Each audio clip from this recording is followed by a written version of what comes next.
സ്നേഹവാനായ ദൈവമേ, ഞങ്ങളുടെ സ്വർഗീയ പിതാവാം ദൈവമേ, മനോഹരമായൊരു ദിവസം കൂടെ തന്നതിനായി ഞങ്ങളങ്ങേ സ്തുതിക്കുന്നു, ഞങ്ങളെ സ്തോത്രം ചെയ്യുന്നു.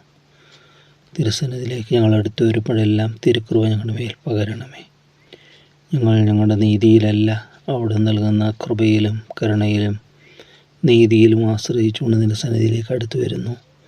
നിൻ്റെ കൃപ ഞങ്ങളെ ചുറ്റണമേ.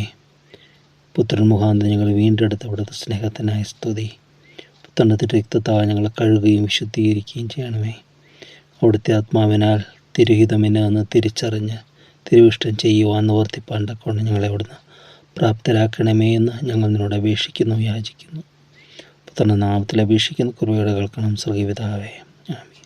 തിരുവെഴുത്തുകളെ ശോധന ചെയ്യുമ്പോൾ നമ്മൾ ചിന്തിക്കുമ്പോൾ ജീവനാണ് നമ്മൾ കൂടെ പറയാറുള്ളതാണ്.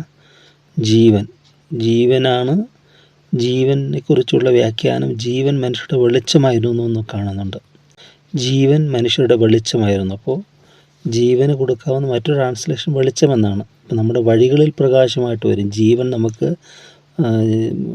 ജീവൻ എന്ന് പറഞ്ഞാൽ ഒരു ശരീരത്തിന് ജീവൻ ഉണ്ടാകണം. ജീവൻ മാത്രമല്ല, കർത്താവ് പറഞ്ഞ ജീവൻ ഉണ്ടാകുവാനും സമൃദ്ധിയായ ജീവൻ ഉണ്ടാകുവാനും മാത്രമേ ഞാൻ വന്നിരിക്കുന്നതെന്ന്. ജീവൻ പോരാ, ജീവിച്ചു പോയാൽ പോരാ, നന്നായിട്ട് ജീവിക്കുവാനായി സമൃദ്ധമായ ജീവൻ, ക്രിസ്തീയ ജീവിതത്തിൽ തന്നെ വിശ്വാസ ജീവിതം സമൃദ്ധമായ സാക്ഷ്യമുള്ള ജീവിതം നയിക്കുവാൻ തക്കവണ്ണം നമുക്കിടയെ തരണം. അപ്പോൾ ജീവന് സമൃദ്ധമായ ജീവൻ, ആ ജീവൻ തന്നെ മനുഷ്യരുടെ വെളിച്ചമായിരുന്നു എന്ന് പറയും. അപ്പോൾ വെളിച്ചം, നമ്മുടെ വഴികളിലെല്ലാം വെളിച്ചം പ്രകാശിക്കണം. മാത്രമല്ല നമ്മുടെ ജീവിതങ്ങളിൽ ഈ reflection of the divine light, ദൈവീക പ്രകാശത്തിൻ്റെ പ്രതിഫലനം നമ്മളിൽ കാണുവാൻ സാധിക്കണം. അതാ ഞാൻ ലോകത്തിന് വെളിച്ചമാകുന്നു എന്ന് പറഞ്ഞ കർത്താവ് പിന്നീട് പറയുന്നത്, നിങ്ങൾ ലോകത്തിന് വെളിച്ചമാകുന്നു, you are the lights of the world, നിങ്ങൾ ലോകത്തിന് വെളിച്ചമാകുന്നു എന്ന്. അപ്പോൾ നമ്മൾ മറ്റുള്ളവർക്ക് പ്രകാശം കൊടുക്കേണ്ടവരാണ്, പ്രകാശത്തിലേക്ക് നയിക്കേണ്ടവരാണ്, നിത്യപ്രകാശത്തിലേക്ക്, സത്യപ്രകാശത്തിലേക്ക്. അവനാണ് നമ്മുടെ വെളിച്ചം, അവനാണ് നമ്മുടെ പ്രകാശം. ചന്ദ്രന് പോലും ശോഭയിലെന്ന് പറയും. ചന്ദ്രൻ സൂര്യൻ്റെ ആ ലൈറ്റിനെ റിഫ്ലക്റ്റ് ചെയ്യുന്നേ ഉള്ളൂ, ചന്ദ്രന് സ്വയം പ്രകാശമില്ല എന്ന് പറഞ്ഞ പോലെ നമ്മുടെ പ്രകാശം ക്രിസ്തുവാണ്. എഴുന്നേറ്റ് പ്രകാശിക്കുക, നിന്റെ പ്രകാശം വന്നിരിക്കുന്നു, യഹോവയുടെ തേജസ്സും നിന്റെ മേൽ ഉദിച്ചിരിക്കുന്നു. അന്ധകാരം ഭൂമിയെയും കൂരിരുട്ട് ജാതികളെയും മൂടുന്നു, നിന്റെ മേലോ യഹോവ ഉദിക്കും, അവൻ്റെ തേജസ്സും നിന്റെ മേൽ പ്രത്യക്ഷമാകും. ജാതികൾ നിന്റെ പ്രകാശത്തിലേക്കും രാജാക്കന്മാർ നിന്റെ ഉദയശോഭയിലേക്കും വരും. ഇവിടെ പറയുകയാണ്, അന്ധകാരം ഭൂമിയും കൂരിട്ട് ജാതികളെയും മൂടും, നിന്റെ മേലോ യഹോവ പ്രകാശിക്കും എന്ന് പറയുന്നത്. യഹോവയുടെ തേജസ് നിന്റെ മേൽ ഉദിച്ചിരിക്കുന്നു എന്നാണ് പറയുന്നത്. അതുകൊണ്ട് ദൈവത്തിൻ്റെ റിഫ്ലക്ഷൻ, അത് റിഫ്ലക്റ്റ് ചെയ്യുന്നപ്പോൾ പ്രകാശത്തിൻ്റെ എല്ലായിടത്തും കണ്ടാൽ ക്രിസ്മസിൻ്റെ തിരുജനത്തിൻ്റെ ഓർമ്മയുടെ നാളുകൾ, കർത്താവ് ജനിച്ചത് ഡിസംബറിലല്ല, ഒരു കണക്ക് ഗണിച്ച് എഴുതിയിരിക്കുന്നതാണ്. കാരണം അത് വ്യക്തമായിട്ടൊരു ഡേറ്റ് പറയാത്തതിന് കാരണമുണ്ടെന്നാണ് ഞാൻ ചിന്തിക്കുന്നത്. കാരണം അവനെവിടെയാ, അവനൊരു കാലഘട്ടത്തിൽ വന്ന് പിറന്നു എന്ന് പറഞ്ഞാൽ അവൻ അതിനു മുമ്പേ ഉള്ളവനല്ലേ. നമ്മുടെ ജനനം പോലെയല്ല, ഉണ്ടായിരുന്നവനാണ് അവൻ സകലതും ഉളവാക്കിയവനാണവൻ. അതുകൊണ്ട് അത് ജനിച്ചു എന്ന് പറയുന്ന ഒരു ഇതായിട്ട് നമ്മൾ എടുക്കുക. അവൻ ജനിച്ചു ശരിയാണ്, പക്ഷേ അതിനൊരു പ്രത്യേക ഡേറ്റ് കൊടുത്ത്, കാരണം അവൻ അതിന് മുമ്പേ ഉള്ളവനാണ്. പക്ഷേ എന്നാൽ മനുഷ്യനായി പിറന്നതിൻ്റെ ഒരു ഓർമ്മ, ഗ്ലിംസസ് ആയിട്ട് ഇങ്ങനെ ഓർക്കുന്നു. അതിന് കൂടുതലും നമ്മൾ കാണുന്ന പ്രകാശമാണ്, ലൈറ്റ് ഓഫ്. ഇവിടെ ഇത് പ്രകാശത്തിൻ്റെ ഇതായിട്ട് തന്നെ പ്രതിഫലനമാണ്. കൂടുതൽ പ്രകാശ ലൈറ്റ്സാണ്, നക്ഷത്രങ്ങളും അങ്ങനെ കൂടുതലെല്ലാം പ്രകാശത്തിൽ ആണ്. ഇവിടെ നമ്മുടെ ഭാരതദേശത്തൊക്കെ അധികം ഇല്ലെങ്കിലും ദേശങ്ങളിലൊക്കെ UK അങ്ങനെ മറ്റുള്ള ദേശങ്ങളിലെല്ലാം ഇത് നവംബർ മുതൽ തന്നെ ആഘോഷങ്ങൾ തുടങ്ങുമെന്ന് പറയുന്നത്. അപ്പോൾ പലപ്പോഴും ആഘോഷങ്ങളിൽ മുങ്ങിപ്പോകുന്ന ഒരു അനുഭവമുള്ള ഒരു ജനപ്പെരുന്നാളായിട്ട് മാറാൻ സാധിക്കും. ആഘോഷിക്കാൻ മനുഷ്യന് എപ്പോഴും എളുപ്പമാണ്. ഇവിടെ ഇവർ വാണിജ്യവൽക്കരണത്തിനുള്ളതായ അവരത് പ്രൊമോട്ട് ചെയ്യുകയും ചെയ്യും. കാരണം ഒരു ഉൽപ്പന്നങ്ങൾ വിറ്റഴിയുവാനൊക്കെയുള്ള ഏറെ ബിസിനസ് നടക്കുന്ന സമയമൊക്കെയാണ്. അതിലൂടെ പറയാം, നിൻ്റെ പ്രകാശം ഉദിച്ചിരിക്കുന്നു. അങ്ങനെ ഒരു സങ്കീർത്തനമാണ് 108 എന്ന് പറയുന്നത്. സ്തോത്രത്തോടെ പ്രാർത്ഥിക്കുന്ന ഒരിതും ജയത്തിനായുള്ളൊരു പ്രാർത്ഥനയുമാണ്, ജയത്തിന് വേണ്ടി പ്രാർത്ഥിക്കുന്നതാണ്. 102 സങ്കീർത്തനത്തിൻ്റെ 2 പോർഷൻസ്, അത് 2 സങ്കീർത്തനം ചേർത്തതാണ് നമുക്ക് കാണാനായിട്ട് സാധിക്കും.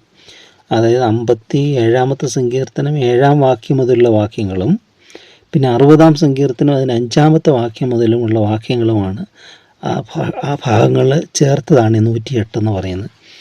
അതുകൊണ്ട് അതിൻ്റെ പ്രാധാന്യമില്ലാത്തതെന്നല്ല, അതിന് ചേർത്തതിന് എന്തോ ഉദ്ദേശമുണ്ട്. രണ്ടിൻ്റെയും ചേർത്ത് വെച്ചിരിക്കുമ്പോൾ അതിന് പുതിയൊരു മാനം ലഭിക്കുകയാണ്. ദാവീദ് തന്നെയാണത് സങ്കീർത്തനത്തിൻ്റെ രചയിതാവ് എന്നതിൻ്റെ ശീർഷകത്തിൽ കാണുന്നു.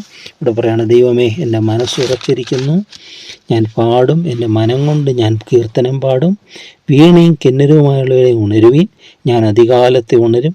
യഹോവേ, വംശങ്ങളുടെ ഇടയിൽ ഞാൻ നിനക്ക് സ്തോത്രം ചെയ്യും. ജാതികളുടെ മധ്യേ ഞാൻ നിനക്ക് കീർത്തനം പാടും. നിൻ്റെ ദയ ആകാശത്തിന് മീതെ വലുതാകുന്നു, നിൻ്റെ വിശ്വസ്തത മേഘങ്ങളോളം എത്തുന്നു. ദൈവമേ, നീ ആകാശത്തിന് മീതെ ഉയർന്നിരിക്കണമേ, നിൻ്റെ മഹത്വം സർവ്വഭൂമിക്കും മീതെ തന്നെ. ഇത്രയുമാണ് 57-ാം സങ്കീർത്തനം 7 മുതലുള്ള വാക്യങ്ങളുടെ അതിൻ്റെ അവസാന ഭാഗം വരെയുള്ള ആ പോർഷനാണ്. 5 വരെയുള്ള വാക്യങ്ങൾ നമ്മൾ കാണുന്നത്. ഇവിടെ ദാവീദിൻ്റെ മനസ്സ് ഉറച്ചിരിക്കുന്നു എന്നാണ് ദാവീദ് പറയുന്നത്. ഉറപ്പുള്ള ഒരു മനസ്സ്, ചാഞ്ചാട്ടമുള്ള ഒരു പ്രകൃതമല്ല, എപ്പോഴും ദൈവത്തിൽ ഉറച്ചിരിക്കുന്ന. പ്രതിസന്ധികൾ വരാം, പ്രശ്നങ്ങൾ വരാം. ഇപ്പം നമ്മൾ പറയും, ഈ രഥത്തിൻ്റെ ചക്രങ്ങൾ കറങ്ങും, പക്ഷെ അതിൻ്റെ എന്നാ പറയുന്നത്, അതിൻ്റെ അത് കറങ്ങുന്ന ഇതുണ്ടല്ലോ, അച്ചാണി, അല്ലെങ്കിൽ അച്ചാണി എന്നല്ല, അതിന് എന്നാ പറയും, പിസ്റ്റൺ, അത് കറങ്ങുന്നില്ല ഒരിക്കലും. രഥത്തിൻ്റെ ചക്രമാണ് കറങ്ങുന്നത് എന്ന് പറഞ്ഞ പോലെ ഭൂമിയുടെ അച്ചുതണ്ടിന്മേൽ കറങ്ങുന്നെന്ന് പറയും, പക്ഷെ അച്ചുതണ്ട് കറങ്ങുന്നെന്ന് പറയുന്നില്ല. ഉറച്ചിരിക്കുന്നവരിൽ നിന്ന് അത് റോൾ ചുറ്റുകയാണ് എന്ന് പറഞ്ഞ പോലെ ജീവിതത്തിൽ പ്രശ്നങ്ങളും പ്രതിസന്ധികളും ഒക്കെ വരുമ്പോൾ മനസ്സുറച്ചിരിക്കുകയാണ് ദൈവത്തെങ്കിൽ, ഹൃദയം ദൈവത്തിൽ സ്ഥിരമായിരിക്കുകയാണ്. എൻ്റെ പാറയായ ദൈവം എന്നൊക്കെ പറയുമ്പോൾ ദൈവത്തെങ്കിൽ ആ ഉറപ്പുള്ള അത്യുന്നതമായ പാറയിലേക്ക്, ഉറപ്പുള്ള പാറ, ആ പാറയിൽ ഉറച്ചിരിക്കുകയാണ് ദാവീദിൻ്റെ ഹൃദയം. അപ്രകാരമായിരിക്കാം നമ്മുടേതും എന്നാണ് ഇവിടെ പറയുന്നത്. ഞാൻ പാടും, എൻ്റെ മനം കൊണ്ട് ഞാൻ പാടും. അപ്പോൾ പാട്ട് പുറമേ മാത്രമല്ല, നമ്മുടെ മനസ്സുകൊണ്ട് ഹൃദയത്തിലും പാട്ടുണ്ടെങ്കിൽ അത് മനോഹരമാണ്. ഹൃദയ തന്ത്രികൾ മീട്ടി നമ്മൾ പാടുവാനായിട്ട്, അല്ലേ? അതാണ് യഥാർത്ഥ സംഗീതം എന്ന് പറയുന്നത്. സ്തുതിയും സ്തോത്രവും എല്ലാം ഹൃദയത്തിൽ നിന്ന് വരുന്നതാണ് ദൈവത്തിന് ഇഷ്ടം. ഹൃദയം കൊണ്ട് ഹന്ന ഹൃദയം കൊണ്ട് പ്രാർത്ഥിച്ചെന്നാണ് പറയുന്നത്. അതരം കൊണ്ട് പ്രാർത്ഥിക്കാൻ എളുപ്പമാണ്, പക്ഷെ അപ്പോഴും ഹൃദയം ദൈവത്തോട് ബന്ധമില്ലെങ്കിലോ. അതാണ് ഹൃദയമില്ലാത്ത വാക്കുകളെക്കാൾ ദൈവം ഇഷ്ടപ്പെടുന്നത് വാക്കുകളില്ലാത്ത ഹൃദയമാണെന്ന് പ്രാർത്ഥനയെക്കുറിച്ച് പറയാം ജോൺ ബെന്യാൻ. ഇവിടെ പറയുകയാണ്, മനം കൊണ്ട് ഞാൻ കീർത്തനം പാടും, വീണയും കിന്നരുമായുള്ള ഉണരുവി, ഞാൻ അധികാലത്ത് ഉണരും. ഒരു ഫ്രേസ് ഇങ്ങനെ പറയും, രാജാക്കന്മാരെയൊക്കെ പ്രഭാതം ഉണർത്തും, എന്നാൽ ദാവീദ് പ്രഭാതത്തെ ഉണർത്തുമെന്ന്. അതാണ് വ്യത്യസ്തത എന്ന് പറയുന്നത്. ഒരു ഭക്തൻ്റെ ജീവിതത്തിൽ അപ്രകാരമാണ്. പ്രഭാതം നമ്മൾ ഉണർത്തുമ്പോൾ ഒരു ഭക്തൻ പ്രഭാതത്തെ ഉണർത്തുകയാണ്. പക്ഷികളെയൊക്കെ നമ്മൾ നോക്കുക, അത് പ്രഭാതത്തിൽ എഴുന്നിട്ട് ഗീതം ആലപിക്കുകയാണെന്നാണ് പറയുന്നത്. അതൊക്കെ അധികാലത്തെ ഉണരുകയാണ്. പക്ഷെ മനുഷ്യൻ പലപ്പോഴും എന്ത് ചെയ്യുന്നു, അവൻ ഈ സൂര്യൻ ഉദിച്ചിട്ടും അവൻ ഉദിക്കുന്നില്ല. അതുകൊണ്ട് അതിരാവിലെ ഉണരുന്നത് ഏറ്റവും നല്ലൊരു സ്വഭാവം. അങ്ങനെ പ്രാർത്ഥനയോടെ നമ്മൾ ശ്രമിക്കണം. അതൊരു നമ്മുടെ ടൈമിൽ ബോഡി ക്ലോക്കായിട്ട് അലാമായിട്ട് മാറിക്കഴിഞ്ഞാൽ നമ്മൾ എവിടെയാണെങ്കിലും അത് നമ്മൾ ഉണരും. അതിപ്പോൾ 4 മണിക്ക് ഉണരുന്ന ഒരു വ്യക്തിയാണെങ്കിൽ അത് 3 മണിക്ക് കിടന്നാലും 4 മണിക്ക് എഴുതും. അത് ആ ശരീരത്തിലുള്ള ഒരു അലാറം എന്ന് പറയും. ശരീരം അത് ഇപ്പോൾ അലാറം വെച്ച് നമ്മൾ അലാറം കറക്റ്റ് സമയത്ത് അടിക്കത്തില്ലേ? അലാറമൊക്കെ തട്ടിത്തെറിപ്പിച്ച് വീണ്ടും ഉറങ്ങുന്നവരൊക്കെ ഉണ്ട്. അപ്പോൾ ഇവിടെ പറയുന്നത് നമ്മൾ അധികാലത്തെ ഉണരുക, അതൊരു നല്ല സമയമാണ്. അത് ശുഭമുഹൂർത്തം എന്നൊക്കെ പറയാം. അതായത് കോയറ്റായിട്ടല്ല ഇരിക്കുന്ന സമയം, അന്തരീക്ഷം, പ്രകൃതിയല്ല. അപ്പോൾ നമ്മൾ ശാന്തമായ നമ്മുടെ മനസ്സെല്ലാം ഏകാഗ്രമാക്കി ദൈവത്തെങ്കിലേക്ക് നമ്മുടെ മനസ്സ് ഉയർത്താനുള്ള, പ്രാർത്ഥിക്കാനുള്ള ഏറ്റവും നല്ല സന്ദർഭമാണത്. അത് റിഫ്രഷ് ചെയ്തുകൊണ്ട് പുതിയ കൃപകൾ ദൈവം അന്നത്തേക്ക് നമുക്ക് വച്ചിരിക്കുന്ന എല്ലാ അനുഗ്രഹങ്ങളും സ്വീകരിക്കുന്ന സമയമാണത്. അതുകൊണ്ട് അധികാലത്തെ ഉണരുന്നത് ഏറ്റവും നല്ലതാണ്. അങ്ങനെ സങ്കീർത്തനത്തിൽ പറയുന്നുണ്ട്. ഇവിടെ പ്രാർത്ഥനയ്ക്കായിട്ട്, ദൈവത്തെ സ്തുതിക്കാനായിട്ട് എഴുന്നേൽക്കുന്ന ദാവീദിനെ കാണുകയാണ്. അതിലൂടെ പറയാൻ ദാവീദോടെ, ഞാൻ അധികാലത്ത് ഉണരും. യഹോവേ, വംശങ്ങളുടെ ഇടയിൽ ഞാൻ നിനക്ക് സ്തോത്രം ചെയ്യും, ജാതികളുടെ മധ്യേ ഞാൻ നിനക്ക് കീർത്തനം പാടും. നിൻ്റെ ദയ ആകാശത്തിന് മീതെ വലുതാകുന്നു, നിൻ്റെ വിശ്വസ്തത മേഘങ്ങളോളം എത്തുന്നു. ദൈവമേ, നീ ആകാശത്തിന് മീതെ ഉയർന്നിരിക്കണമേ, നിൻ്റെ മഹത്വം സർവ്വഭൂമിക്കും മീതെ തന്നെ. അപ്പോൾ വംശങ്ങളുടെ ഇടയിൽ ഞാൻ നിനക്ക് സ്തോത്രം ചെയ്യും, ജാതികളുടെ മധ്യേ ഞാൻ നിനക്ക് കീർത്തനം പാടും. അതെല്ലാം ദാവീദിൻ്റെ ഒരു തീരുമാനമാണ്. പിന്നെ നിൻ്റെ ദയ ആകാശത്തിന് മീതെ ഉയർന്നിരിക്കണമേ, ആകാശത്തിന് മീതെ വലുതാകുന്നു, നിൻ്റെ വിശ്വസ്തത മേഘങ്ങളോളം എത്തുന്നു. ദൈവത്തിൻ്റെ ദയയെ ഓർക്കുകയാണ്, ദൈവത്തിൻ്റെ വിശ്വസ്തതയെ ഓർക്കുകയാണ്. നമ്മൾ യശയ്യാവ് 55 കാണുന്നുണ്ട്. യശയ്യാവ് 55:9 അവിടെ ദൈവം പറയുകയാണ്, നമ്മുടെ ദൈവത്തിലേക്ക് തിരിയട്ടെ, അവൻ ധാരാളം ക്ഷമിക്കും. 8-ാമത്തെ വാക്യത്തിൽ, എൻ്റെ വിചാരങ്ങൾ നിങ്ങളുടെ വിചാരങ്ങളല്ല, നിങ്ങളുടെ വഴികൾ എൻ്റെ വഴികളുമല്ല എന്ന് യഹോവ അരുളി ചെയ്യുന്നു. ആകാശവും ഭൂമിക്ക് നേരെ ഉയർന്നിരിക്കുന്ന പോലെ എൻ്റെ വഴികൾ നിങ്ങളുടെ വഴികളിലും എൻ്റെ വിചാരങ്ങൾ നിങ്ങളുടെ വിചാരങ്ങൾ ഉയർന്നിരിക്കുന്നു. അപ്പോൾ ദൈവത്തിൻ്റെ വിചാരങ്ങൾ ഉന്നതമാണ്, ഉയർന്നിരിക്കുന്നതാണ്. അവിടുത്തെ ദയ വലുതാണ്, അവിടുത്തെ വിശ്വസ്തത മേഘങ്ങളോളം എത്തുന്നു.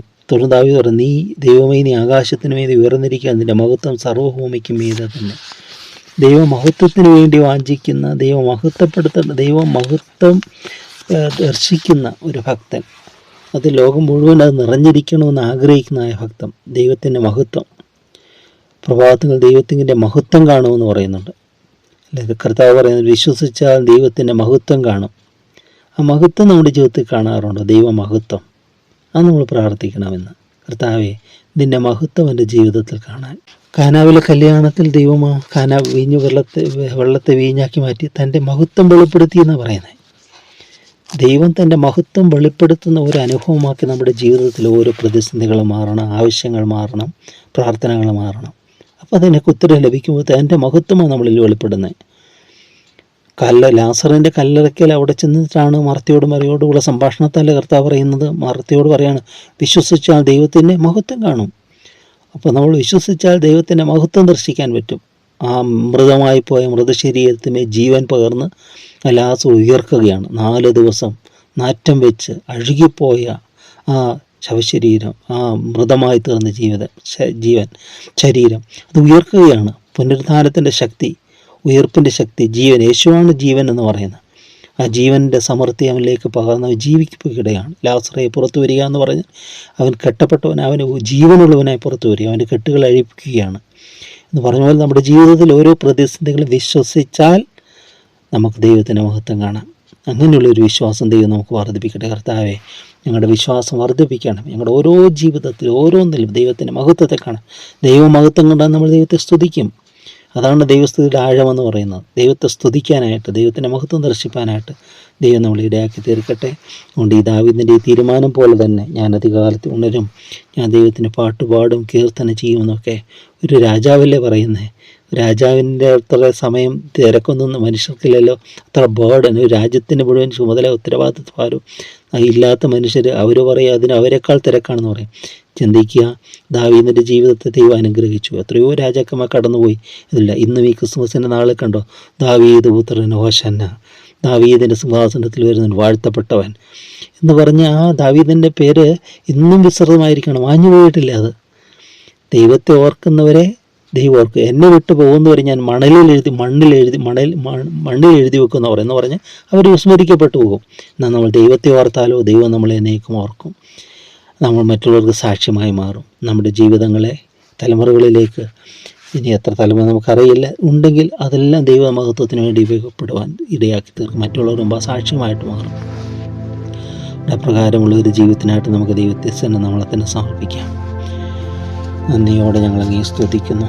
അപ്പോൾ ഞങ്ങൾ തിരുവഴുത്തുകൾ ധ്യാനിക്കുമ്പോൾ അതിൻ്റെ ആഴങ്ങൾക്ക് മനസ്സിലാകുന്നതിനാണ് ഞങ്ങളങ്ങേ സ്തുതിക്കും. മനസ്സിലാക്കി തരുന്ന അവിടുത്തെ കൃപയ്ക്കായി സ്തുതി.